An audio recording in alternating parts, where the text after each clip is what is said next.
निघुने बोलल्या विना हृदयामधले गेलो निघुने जे मनात तुझ्या. वा, मस्त. खरं तर या गाण्याला एक वेगळाच लहेजा आहे आणि ही सगळीच गाणी पाहताना म्हणजे प्रवीणजी एका बाजूला तेजोमय नादब्रह्म तुम्ही लिहिलेलं, दुसऱ्या बाजूला जे मनात तुझ्यासारखं एक तरल गाणं आणि त्याच्याच बरोबर एक बालगीत सुद्धा. म्हणजे लहान मुलांसाठी लिहिणं हे खरं तर कठीण आहे म्हणतात, पण लहान मुलांसाठी सुद्धा तुमचा दोघांचा जो अल्बम आहे तो खूप प्रसिद्ध आहे आणि त्यातलं गाणे गारे पावसा हे तर आमचं अत्यंत आवडतं लाडकं गाणं आहे. काय घडलं होतं त्या अल्बमच्या वेळी? त्या अल्बमच्या निमित्ताने मी एक सांगेन की जो काळ आम्हाला दूरदर्शनचा मिळाला ना तो एका अर्थाने इतका समृद्ध होता, कारण सर्वच जे निर्माते होते ते कलावंत जे होते ते म्हणजे घड्याळ जुगारून देऊन सर्वस्व जुगारून देऊन आपलं काम करत होते.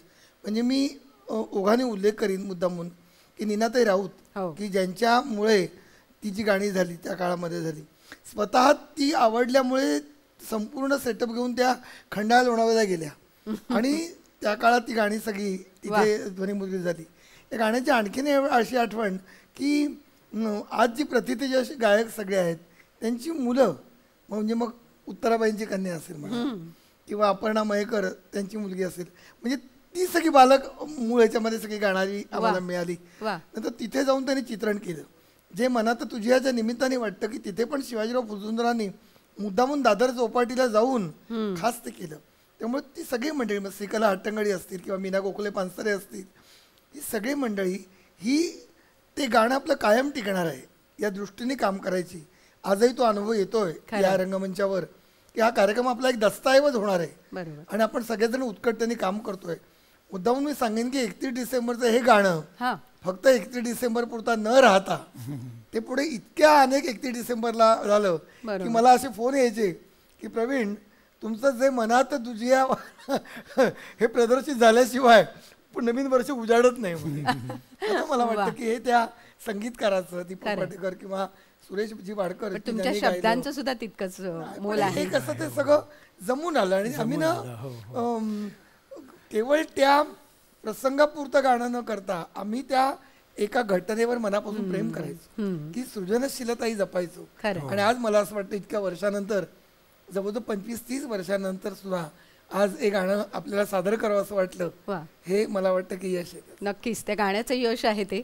आणि मी म्हटलं तसं की त्या गाण्याचं यश जसं आहे तसं बालगीतं लिहिणं आणि त्यातनं गाणेगारे पावसा बालगीतं कठीण एवढ्यासाठी असतं की परकाया आणि परमन आणि पर आयुष्यात प्रवेश करणं. बरोबर. हे मला वाटतं कवी आणि जो गीतकार कवी आहे त्याचं जास्त स्किल मुश्किल असतं.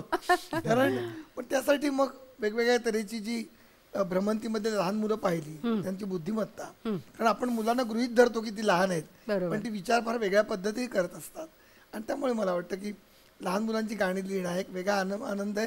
पाटेकरांच्या बरोबर मला असं वाटतं की गाणेगारे पावसामधली म्हणजे आज आपण एकच करतोय पण सरळ ओढीतून दूर दूर जाऊ असेल का गडगड गोडूम धडधड धुडूम. दीपक तुम्हाला माहिती असेल की आजही कित्येक गॅदरिंग मध्ये ते सादर करतात. आणि आता आपण जे गाणार आहोत ऐकणार आहोत गाणं गाणेगारे पावसा, मी मुद्दामून सांगेन या ठिकाणी अतिशय थोड्याशा भावुकतेने सांगेन की दीपकची कन्या स्वरलीना हिनं ते ध्वनिमुद्रिकेत गाणं म्हटलेलं आहे. आणि मला वाटतं की गाण्याच्या रूपाने सगळ्या रसिकांच्या मनात ती कायम आहे. वा, नक्कीच नक्कीच. मला वाटतं आपण ऐकूया ते गाणं. केतकी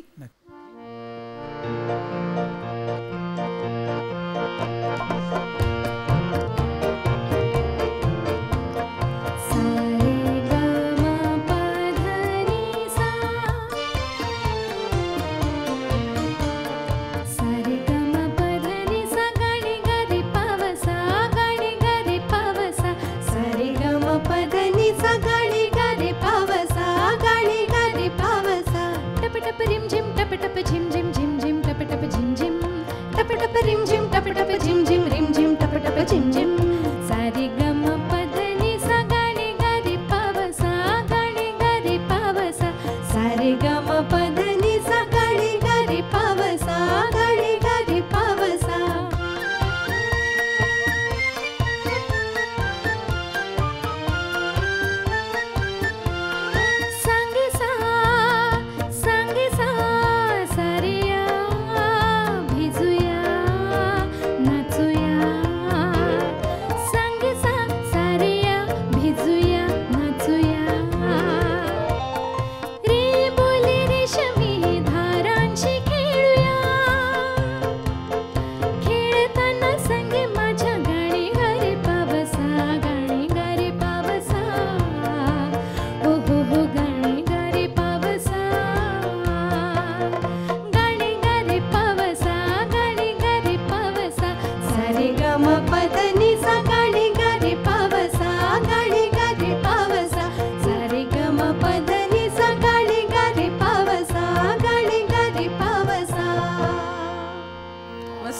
खूप हे छान.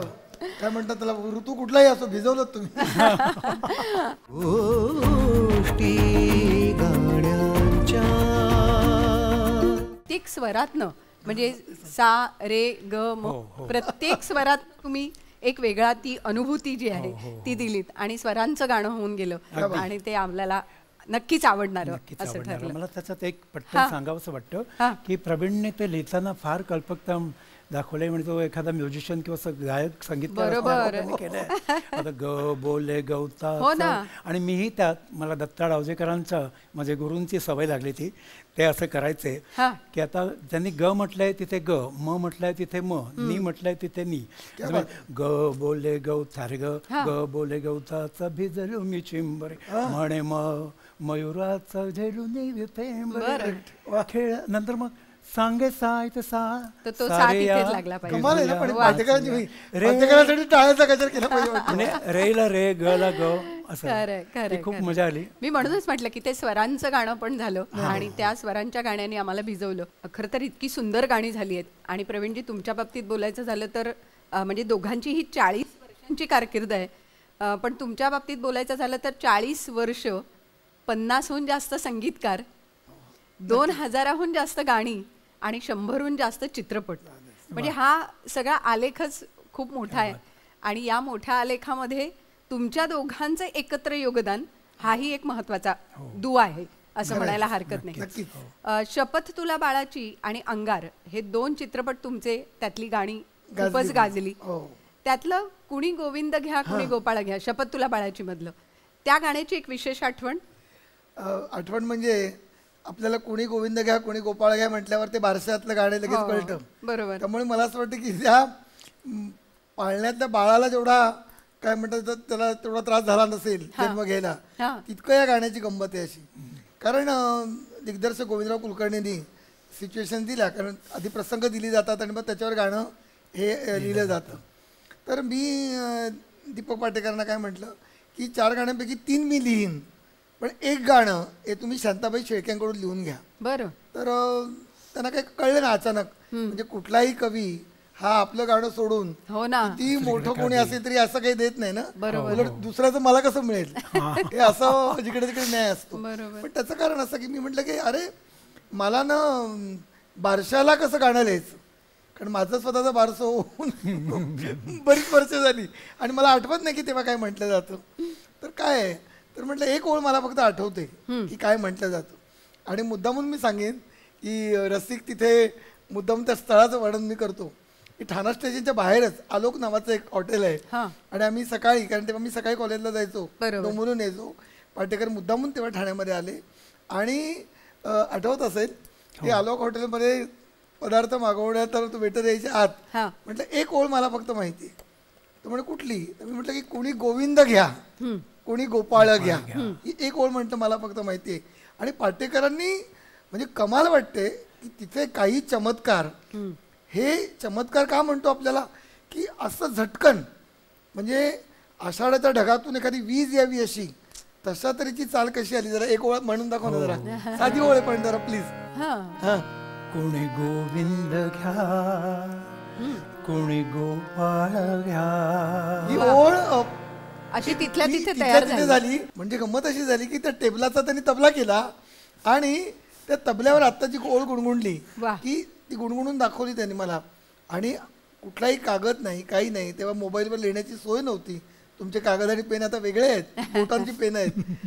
आणि तिथे चटकन दुसरी ओळ त्याला म्हटली की पहिली ओळ कोणी गोविंद घ्या कोणी गोपाळ घ्या ही पारंपरिक आहे. आणि पुढची ओळ लगेच आली कौसल्याचा कोणी बाई श्रीराम घ्या. आणि मग ते गाणं त्या चित्रपटाची कथा जी पुढे आहे ती गुंफून नुसतं बारशाचं गाणं नाहीये, कारण ते कोणाचं तरी बाहेरचं बारसं नाही, त्या कथेतल्या मुलाचं बारसं. आणि मग त्या शपथ तुला बाळाची मधल्या बाळ, त्याचं आयुष्य, ते घर की काय झालं, त्या घरामुळे घर कसं हसरं झालं, फुल कसं आलं संसाराच्या वेलीवर लाजरं, याचं वर्णन करत करत हे गाणं आम्ही तिथल्या तिथे बसून नंतर ते पूर्ण झालं. आज मला म्हणजे पाटेकरांनाही जाहीरपणे दाद द्यावीशी वाटते की एखाद्या कवीला कविता पटकन सुचते याचं कौतुक आपण करतो, पण क्षणात जेव्हा सुचतं. आणि खरं सांगू का की गाण्यात टेक रिटेक पुन्हा होतात पण निर्मितीत टेक रिटेक नसतात. तर ते जे पहिल्या स्ट्रोकला जे येतं म्हणजे ज्याला केशवसुतांनी झपूरचा क्षण म्हटलाय वाह. तो जो एक भावतंद्रा लागते खाट, तर ते जे आहे त्याचा अनुभव मी त्यांच्याबरोबर अनेकदा घेतला. अनेकदा खरं. मला वाटतं की ते गाणं आपण ऐकलं तर मजा येईल. नक्की. हो. केतकी आणि विद्या आहेतच अरे वा वा, आपल्यासोबत. या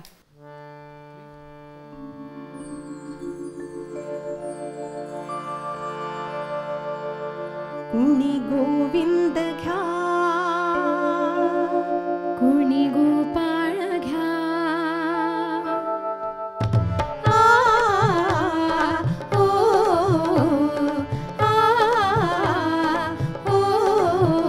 कुणी गोविंद घ्या, कुणी गोपाळ घ्या. कुणी गोविंद घ्या, कुणी गोपाळ घ्या. कौसल्याचा कुणी बाई हा श्रीराम घ्या. कुणी गोविंद घ्या.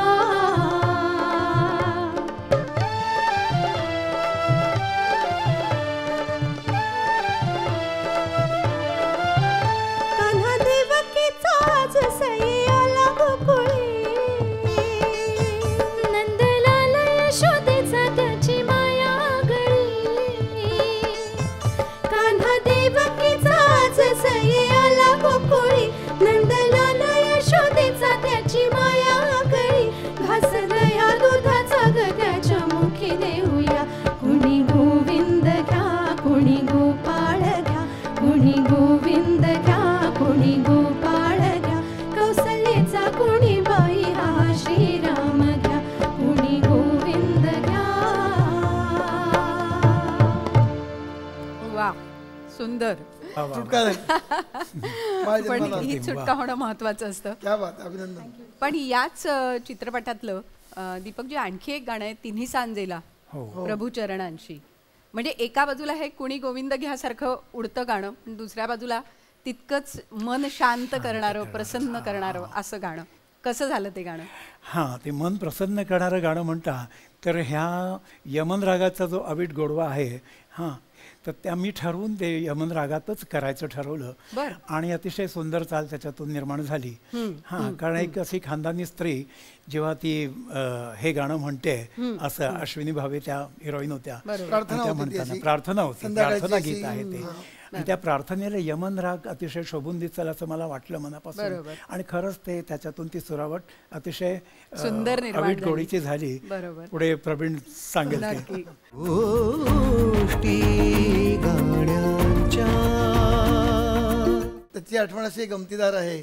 आता गमतीदार म्हणायची का गंभीर मला काही कळत नाही, परंतु जेव्हा दीपक पाटेकरांनी या कवितेला म्हणा किंवा गीताला चाल लावली तेव्हा सारखं असं वाटायला लागलं की हे गाणं त्या विश्वमोहिनीनी बरं. त्या स्वरसम्राज्ञीच्या स्वरांतून आलं तर ते एक वेगळं असतं आणि प्रत्येकाचं स्वप्न असतं. आणि बरोबर.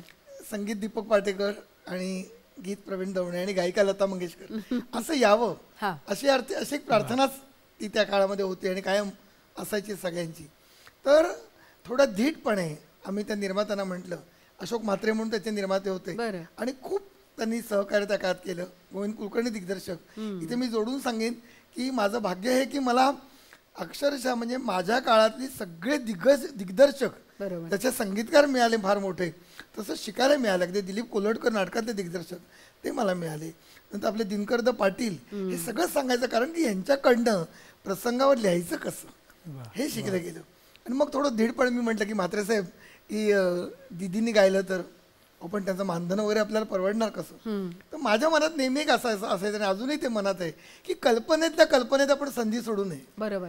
ते नकारापर्यंत जावं. आधीच आपण कल्पना करायची, हे नाही म्हणतील ते नाही म्हणतील, अरे का म्हणतील, कसं करता, बरोबर. आपण कुठे कमी आहोत. आपण जसं अहंकाराने उन्नत होऊ नये, असं उन्मत्त होऊ नये, त्याप्रमाणे आपण स्वतःला खूपच कमी पण लेखू नये. खरं. आपण जे आहोत ते आहोत, गुरुकृपेने आपण आहोत. अगदी. आणि दीपक त्याचे साक्षीदार आहेत. संध्याकाळच होती बरं. आणि प्रभुकुंजामध्ये गेल्यानंतर ध्वनिमुद्रण उरकून अक्षरशः सरस्वती पावलाने चालत कशी येते वा. क्या बात, वा. ते आम्ही पाहिलं. आणि नमस्कार करून झाल्यानंतर म्हटलं, दीदी एक विनंती करायची आहे. आणि ती विनंती ही की अशी प्रार्थना आम्ही केली, तुम्ही हे कराल का. आणि त्यांनी कागद तो पाहिला.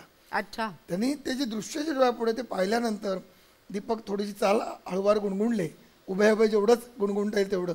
आणि मी पाटेकरांबद्दल मुद्दामून सांगेन आणि या निमित्ताने मी सांगेन की गायक अपूर्व थोर असतातच, पण संगीतकार तुम्ही लोक जेव्हा गाताना त्या गाण्यामध्ये जे कंप येतात, जे थरार येतात, म्हणजे मी श्रीनिवासजी खळे, यशवंत देव ही सगळी मंडळी जवळून गाताना जेव्हा पाहिली, ती त्यांनी गायक स्वतः नसती. निर्मिती आजही केलेली अशोक असते. पत्की खरंय. आणि श्रीधर फडके श्रेष्ठ गायकच आहेत.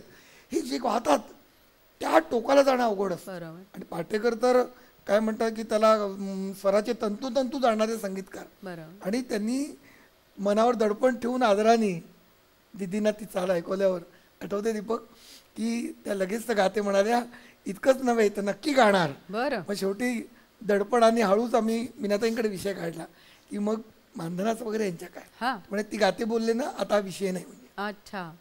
ती कुठलीच गोष्ट आड नव्हती आधी, परंतु काही वेळेला असं होतं की त्या इतक्या वेगळ्या होत्या त्या काळामध्ये. वेळ ठरली, प्रसंग ठरला, हे सगळं झालं, पण मला वाटतं की आमची वेळ यायची होती. आई ग. त्या कुंडलीमध्ये तो जो एक योग तारा जुळून यायचा नाही होता आला. तो तो योग नव्हता. नाही म्हणजे आला. आम्ही आमचं त्याकडे प्राक्तन.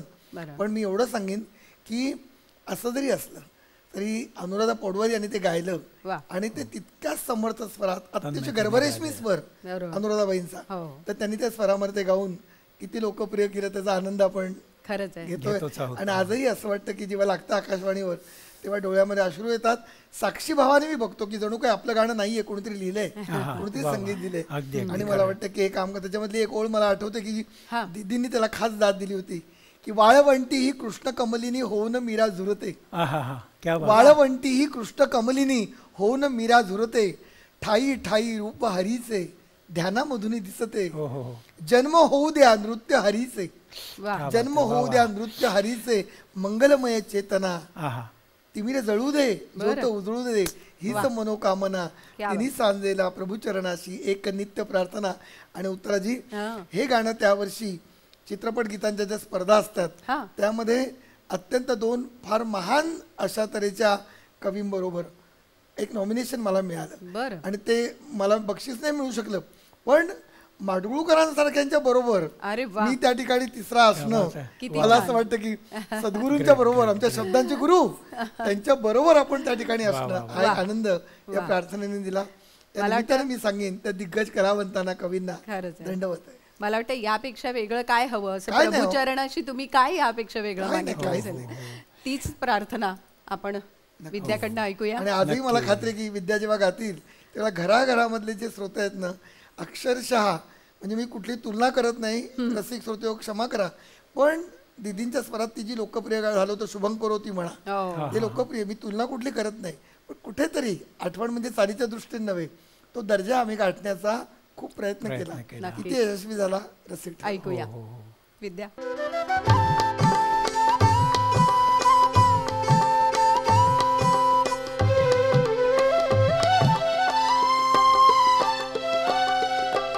ओलांडून हा सोन उंबरा, लक्ष्मी आली घरी,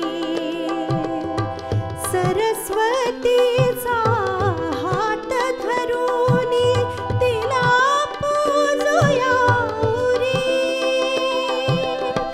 सौभाग्याचे अभंग लिहिले, सौभाग्याचे अभंग लिहिले, जपूया कुंकुम खुणा, जपूया कुंकुम खुणा, तिन्ही सांजेला प्रभू चरणाशी एक नित्य प्रार्थना, तिमिर जळू दे, ज्योत उजळू दे, तिमिर जळू दे, ज्योत उजळू दे, हीच मनोकामना, हीच मनोकामना, तिन्ही सांजेला प्रभू चरणाशी एक नित्य प्रार्थना. वा. मला वाटतं तिन्ही वा, वा, सांजेची ही वेळ आणि विद्या हे गायलेलं वा, वा, गाणं वा. दोन्ही अतिशय समर्पक सुंदर झालं. पण अशीच एक आठवण अंगार चित्रपटातली म्हणजे अंगार चित्रपटातली गाणी जेव्हा तुम्ही लिहिली त्यावेळेला सुद्धा काही वेगळ्या गोष्टी घडल्या होत्या. काय सांगाल त्याबद्दल? सुरुवात दीपक एवढ्यासाठी करेल कारण कुठे गाणं लिहिलं कसं लिहिलं याची एक छान आठवण दीपक तुझ्याकडे आहे. हो, जयप्रभा स्टुडिओमध्ये आम्ही जवळजवळ महिनाभर आम्ही तिथे राहिलो होतो आणि गोविंदराव कुलकर्णी फारच चोखंदळ म्हणजे प्रत्येक नवीन गाणं आम्ही रात्री 3-3 वाजेपर्यंत बसायचो आणि लिहायचो. बापरे. हो, कारण तेव्हा प्रवीण मला म्हणाला होता असंच खिडकीत आम्ही रात्री 3 वाजता चहा घेत गाणं थोडं विश्रांती घेऊ असं म्हटलं आणि तो म्हणत होता की आज आपण जागतोय, सर्व लोक झोपलेले आहेत, उद्या हे सगळे लोक झोपलेले आपली गाणी 100 वेळा गात राहतील असं आपल्याला काम करायचं आहे. किती सुंदर. म्हणून आत्ता जागून काम करतोय आपण. हां, आणि त्यांनी तेवढी मेहनत करून आम्ही गाणी लिहायचो. नेलं की हां हे फारच सुंदर आहे पण अजून काय होऊ शकतं, पुन्हा नवीन गाणं. मग तिथे जयप्रभा स्टुडिओ त्या पारावर तिथे बसून झाडाखाली कुठे कुठे ठिकठिकाणी कधी जिथे बालजी पेंढारकर तिथे हो गाणं ऐकवताना चक्क त्या ठिकाणी साक्षात चित्र महर्षी तिथे भालजी पेंढारकर येऊन ते ऐकत होते, उभे होते. आणि मला एक असं गाण्याची गोष्ट सांगताना वाटतं की दात कोण देतं हे पण महत्वाचं. ते गाणं म्हणजे दीपकनी म्हणजे शब्द लिहिल्यावर चाल झाली पण पास कशी चाल झाली याची गंमत आहे ती म्हणजे बाकी सगळे तिकडे दिग्गज बसले होते ऐकायला ते ट्यून आणि शब्द ओके करायला. पण त्याच वेळेला त्या ठिकाणी जयप्रभा स्टुडिओचा एक लहान मुलगा चहा घेऊन आला किटली घेऊन. बरं. आणि सगळ्यांना चहा देऊन झाल्यावर खरं तरी जायचं की नाही पण न जाता तो थांबला ठिकाणी आणि इतकं तरी मनापासून एकदम क्या बात आहे असं म्हटलं. आणि मला असं वाटलं की कोण तो मुलगा कशा रीतीने पटकन तो बोलला गेला आणि ते गाणं त्या ठिकाणी मला वाटतं सर्वसामान्य माणसाची जी प्रतिक्रिया आहे ना ती तुम्हाला तिथे मिळाली. म्हणजे जो प्रेक्षक तुमचं गाणं ऐकणार होता त्याची दाद तुम्हाला तिथेच मिळाली. चहा तर ठीक आहे पण लोकांची चहा मिळाली त्याला. खूप ते आठवण सगळा काळ असा मंतरलेला होता ना. आणि गोविंदराव कुलकर्णी इतके दिग्गज दिग्दर्शक त्यांच्या आणि माझ्या पहिल्या भेटीची पण आठवण रसिकांना आवडेल ती पण एक गोष्ट आहे. कारण ह्या सगळ्या लोकांना जिंकणं कामांतून बरोबर हे फार अवघड असायचं कारण त्यांच्याबरोबर माडगुळकरांनी खेबुडकरांनी वगैरे कामं केलेली, शांताबाईंनी कामं केलीत आणि माझ्यासारखा त्यावेळेला 23-24चा मुलगा जाऊन आपण त्यांच्यामध्ये शिरायचं त्या तंबूमध्ये कठीण होतं. मला तेव्हा गोविंदराव तेव्हा म्हणाले की काय तुम्ही लिहिले 2 ओळी ऐकवा बघू. बरं. आणि मी सुचलेली कविता होती गाणं कोण कुणावर भुलले आधी. बरं. कोण कुणावर भुलले आधी कळले नंतर नाही, कळले इतुके दोघांमधून उरले अंतर नाही. आणि असंच क्या बात आहे त्यांनी म्हटलं. तो गाणं सिनेमासाठी नव्हतं लिहिलं, ते गाणं नंतर प्रभाकर दोघांनी केलं पुणे आकाशवाणीला. पण त्या एका वामुळे पुढे मिळालं. ह्या सगळ्याला निमित्त दीपकनं पण ती आठवण केल्यावर खूप आनंद होईल की आमच्या दोघांचे एकत्र असलेले एक ज्येष्ठ मित्र ते म्हणजे आदरणीय विष्णू रत्न पारखी आज ते नाही आहेत. त्यांच्यामुळे तो अंगार चित्रपट त्यानंतर शपथ तुला बाळाची हे सगळे चित्रपट मिळत गेले. आणि उत्तराजी या सगळ्या गाण्यांचे किंवा आम्ही अनेक गझल केल्या, लावणी केल्या, अनेक भावगीतं केली, याची कुणाची शाबासकी मिळाली असेल आज मला त्याचं फार मोठेपण वाटतं. आणि नंतर दीपक म्हणेल की योग्य आठवण काढली, योग्य नाव घेतलंच आणि ते म्हणजे आदरणीय दत्ताजी मारुलकर. त्यांचा उल्लेख मारुलकरांसारखे किशोरी आमोणकरांवर ज्यांनी पुस्तक लिहिलं आणि दिग्गज समीक्षक त्यांनी ही मूळ गाणी म्हणजे केवळ हेच नव्हे ही आमची एकत्र गाणी ऐकली, त्यांच्या मुलींनी त्यांच्या घरी ऐकली आणि दाद दिली की तुम्ही योग्य पथावर चाललाय. आपण रस्त्याने चालत असतो उत्तराजी पण योग्य रस्त्याने चाललोय की नाही सांगायला कोणीतरी एक दीपस्तंभ लागतो. ती माणसं आम्हाला मिळाली.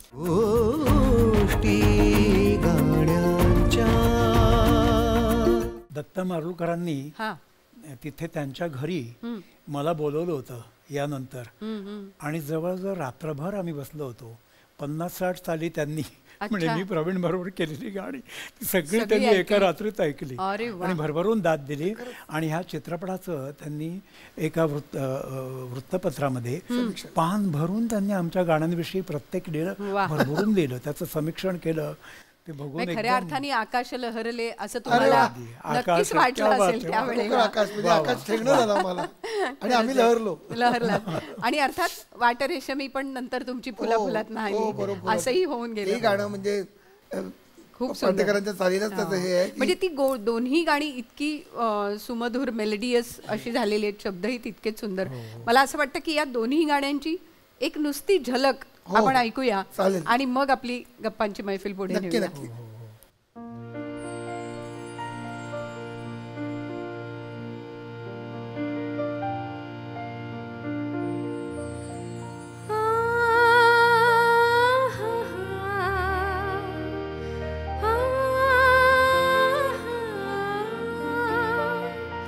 आकाश लहरले डोळ्यात तुझ्या सजना, आकाश लहरले डोळ्यात तुझ्या सजना, उमलून बहरले मी तू जवळ जरा येना, उमलून बहरले मी तू जवळ जरा येना, हे वळण मुलायम हे डोळ्यात नवी धुंदी, ही भेट तुझी माझी स्वप्नातून जडली ना, आकाश लहरले डोळ्यात तुझ्या सजना.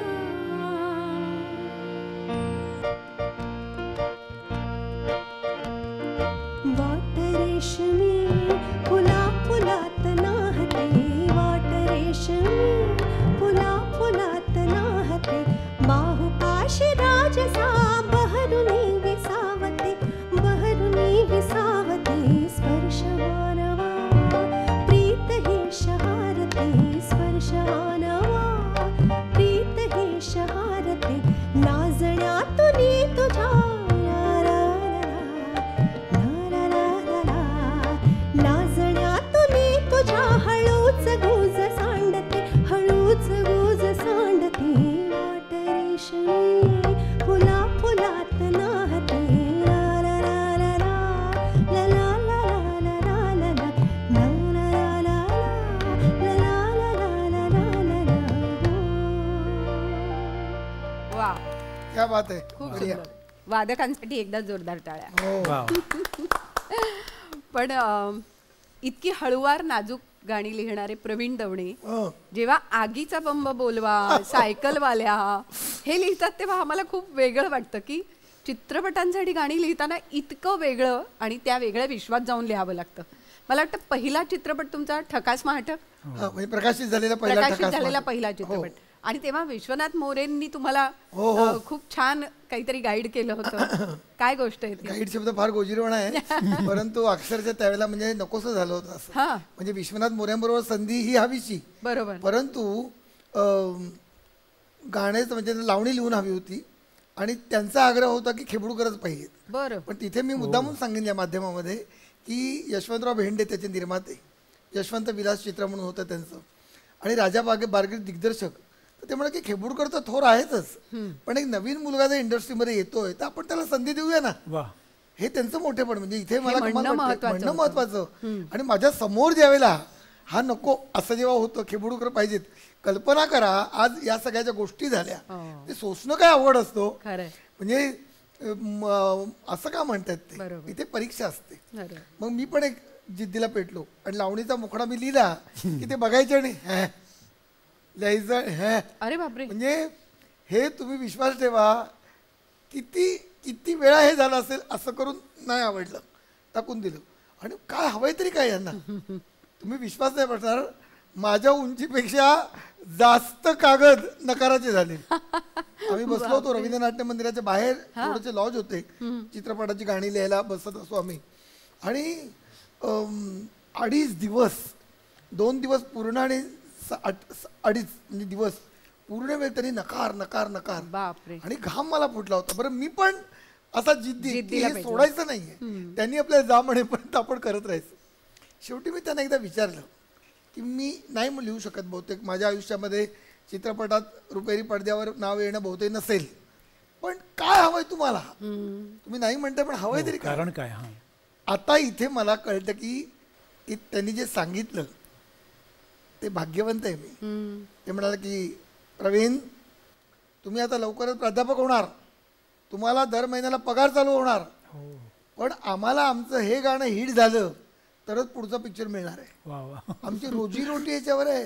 आणि पुढे ते बोलले, चांगली कविता लिहायची असेल तर दिवाळी अंकात छापा. हा हा हा. बरं. पण इथे मात्र सामान्य समाजाला कळेल असं गाणं तुम्ही लिहिलं पाहिजे, वा. मुंगी चावली पाहिजे. ओ वा वा. आज ॲटम सॉंग हा शब्द तुम्ही मुलं ऐकताय, त्यावेळेला आमच्या वेळेला ॲटम सॉंग हा शब्द नव्हता, पण ॲटम होता. आणि त्यांनी मला सांगितलं की असं लिहा तुम्ही की ज्याच्यात त्या नृत्य दिग्दर्शकाला काहीतरी घटना दाखवता येईल.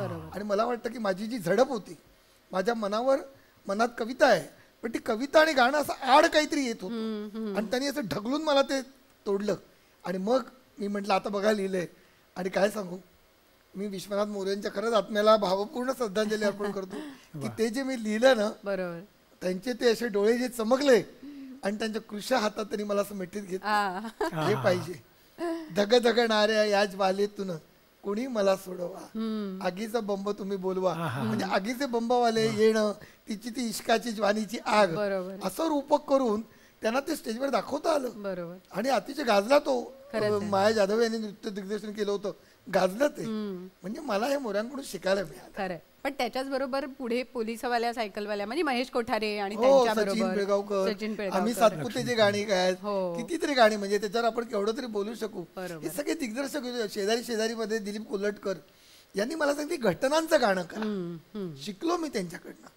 म्हणजे चांगलं काव्य एका ठिकाणी, परंतु गीतकाराला त्याचा किती व्यासंग असला कवी म्हणून, त्याचं वय कुठलं आहे, त्याचं प्रोफेशन, ते डस्टरने मजकूर पुसावं तसं पुसता आलं पाहिजे. वा. आणि स्वच्छपणे.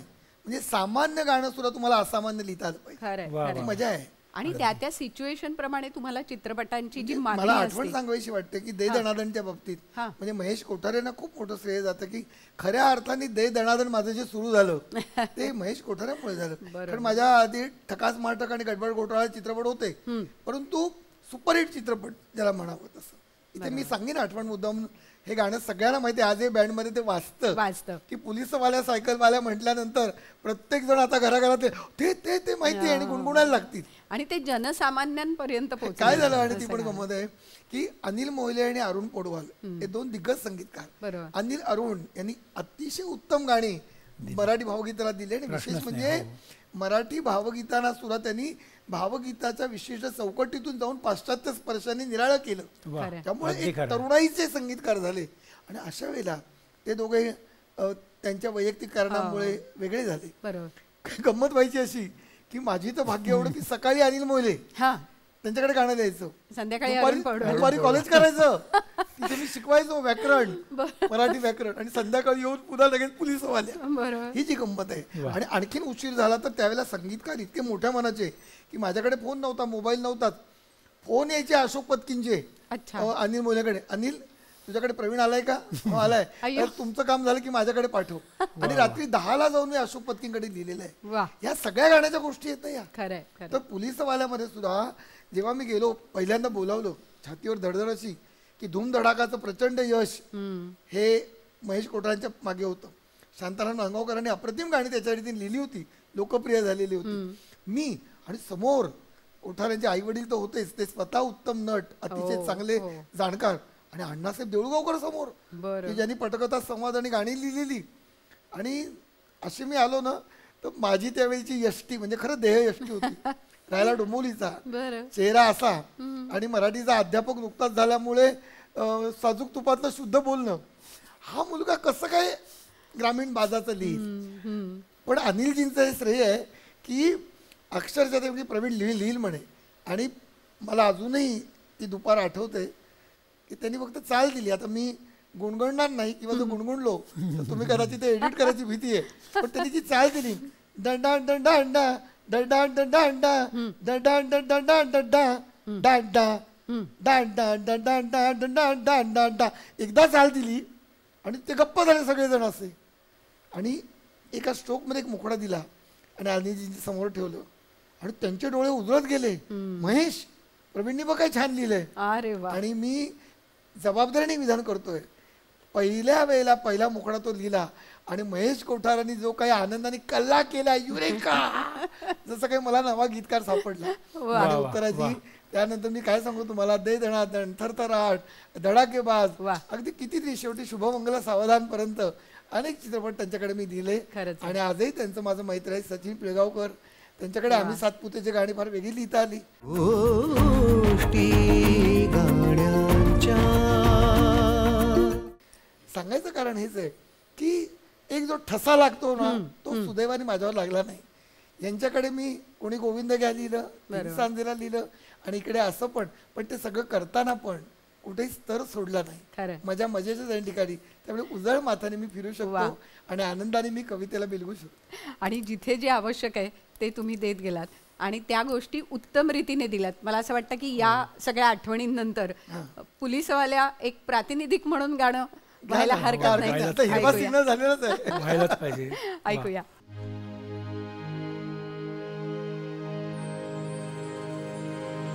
पोलीस वाल्या सायकल वाल्या ब्रेक लावून थांब, टोपी तुझी र हातात माझ्या होईल कसर काम, जाऊया डबल शीट र लांब लांब लांब, चल डबल शीट र लांब लांब लांब. पोलीस वाल्या सायकल वाल्या ब्रेक लावून थांब, टोपी तुझी र हातात माझ्या होईल कसर काम, जाऊया डबल शीट र लांब लांब लांब, चल डबल शीट र लांब लांब लांब.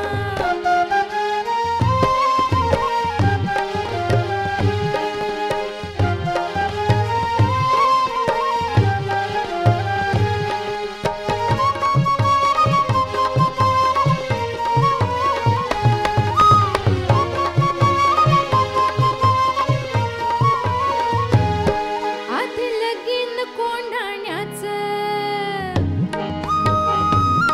आधी लगीन कोंढाण्याचं भाई थांबून चालायाचं, आधी लगीन कोंढाण्याचं भाई थांबून चालायाचं. माझ्या पिरतीचा सिग्नल तुझला रोखून ठेवील जाम, माझ्या पिरतीचा सिग्नल तुझला रोखून ठेवील जाम, जाऊया डबल शीट र लांब लांब लांब, चल डबल शीट र लांब लांब लांब, डबल शीट र लांब लांब लांब, चल डबल शीट र लांब लांब लांब. क्या बात आहे. वा, मस्त. अगदी सिग्नल मिळाला. खरं तर अशी कितीतरी उत्तम गाणी तुम्ही आमच्यापर्यंत पोहोचवलीत.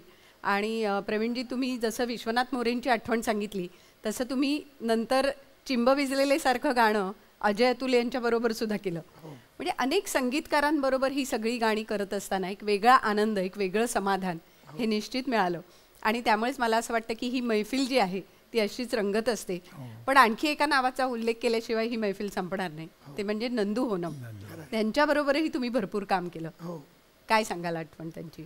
आणि निघालो घेऊन दत्ताची पालखी तर पुन्हा एकदा घरोघरी पोहोचलेलं गाणं आहे.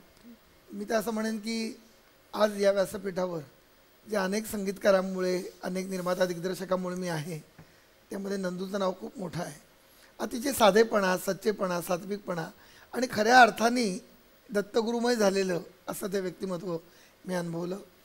विशेष म्हणजे अक्षरशः म्हणजे त्यांचं निर्वाणसुद्धा दिगंबरा दिगंबरा म्हणतच व्हावं, हा पण एक काय म्हणायचं त्याला एक वेगळाच संकेत नियतीचा असला पाहिजे. नंदूने अतिशय हक्कानी आणि हट्टानी माझ्याकडनं बरीच गाणी लिहिली.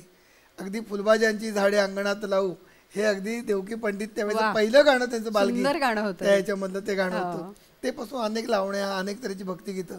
मग अशी आपण ज्या गीतांच्या संख्येचा उल्लेख केला त्याचंही श्रेय बरंचसं त्यांना जाईल. याचं कारण अतिशय गतिमान, अतिशय शिस्तबद्ध अशा प्रकारचं ते एक माझ्या मनातलं ते नाव आहे.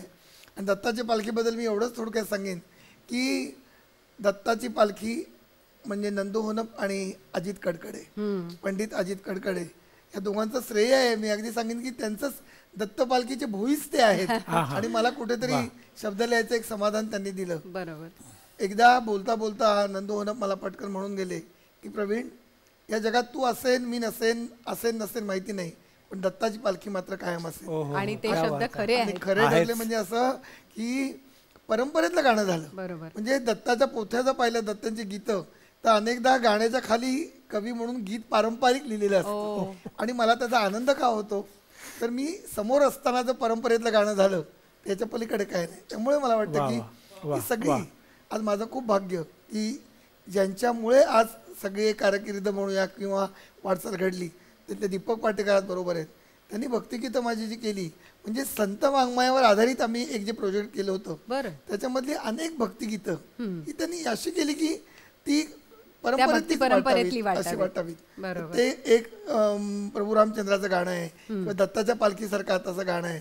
ही मैफल किती वेळ चालत राहील आणि त्याला एका अर्थाने अनंत मैफल हे सर्व. आणि तुम्हाला माहिती आहे की कवी काय संगीतकार आमची मनं अशी असतात ना की थोडी वेल्हाड असतं. कारण तुम्ही सगळ्यांनी इतकं प्रेम केल्यानंतर आम्हाला घड्याळाच्या मर्यादा माहिती आहे, सगळं माहिती असतं, पण तरी सुद्धा भावनांचं काय करायचं. तरी पण या ठिकाणी आम्ही थांबू, कृतज्ञता व्यक्त करेन, कारण त्या गाण्याची झलक आपण बघणार आहोत. नक्कीच. वेळ थोडासा कमी असला तरी मी विनंती करेन थोडासा धिटाईने की दत्ताची पालखी तर गुणगुणणार आहोतच, पण थोडंसं जर कबीर सांगतोची एखादी लाईन जर दीपकला म्हणण्याची संधी दिली जोडून थोडीशी, तर त्याला जोडून आपण ते दत्ताच्या पालखीचं घेतलं तर एक मला वाटतं की ती कृतज्ञता व्यक्त होईल. एक संधी आम्हाला गोष्टी गाण्यांच्यानी दिली, तुम्ही दिली. आदरणीय निरंजनजी पाठक यांच्यासारखे एक निर्माते अभिरुची संपन्न, त्यांनी आम्हाला व्यासपीठ दिलं आणि रसिकांचा आशीर्वाद कायम मिळत राहील. सगळ्यांना शुभेच्छा. मनापासून जगणेचं गाणे असावे. जो गाण्यावर नितांत प्रेम करतो त्याची सुखदुःख सुद्धा सुंदर होतात. तशा रीतीने आपलं आयुष्य सुंदर व्हावं ही शुभेच्छा देतो आणि आपल्याला विनंती करेन की आपण समारोप. नक्कीच आपण त्या गजरानेच खरं तर तो समारोप करूया. आणि गोष्टी गाण्यांच्या या चालतच राहणार आहेत, कारण गाणी आपल्या सोबत आहेत, गोष्टी आपल्या सोबत आहेत. गाण्यांची गोष्ट जेव्हा होते तेव्हा ती गोष्ट रसिकांच्या मनात पूर्ण होते आणि म्हणूनच या गोष्टी आपल्यासमोर येतच राहतील. पुढच्या भागात आणखीन एका जोडीसह आपण भेटणार आहोत. आजचा हा भाग समारोप करताना प्रवीण दवणे आणि दीपक पाटेकरजी आपले खूप आभार. आणि या गजराने आपण आजच्या या मैफिलीची सांगता करूया. जरूर जरूर.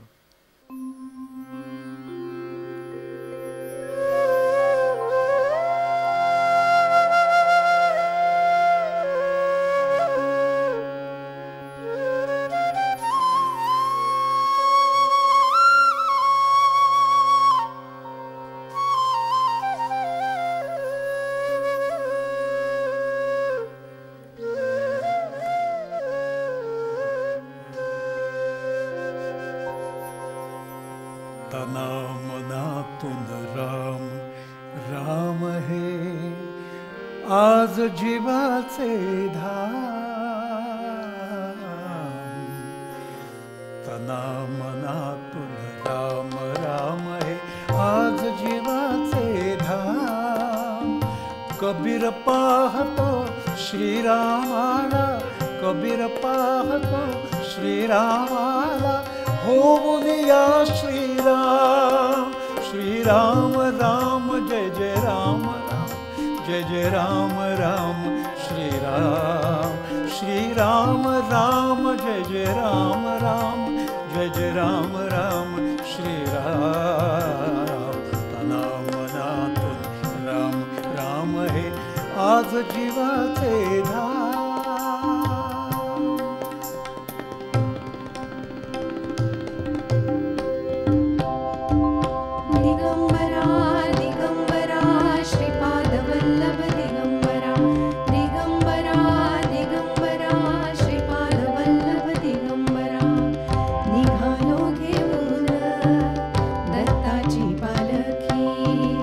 निघालो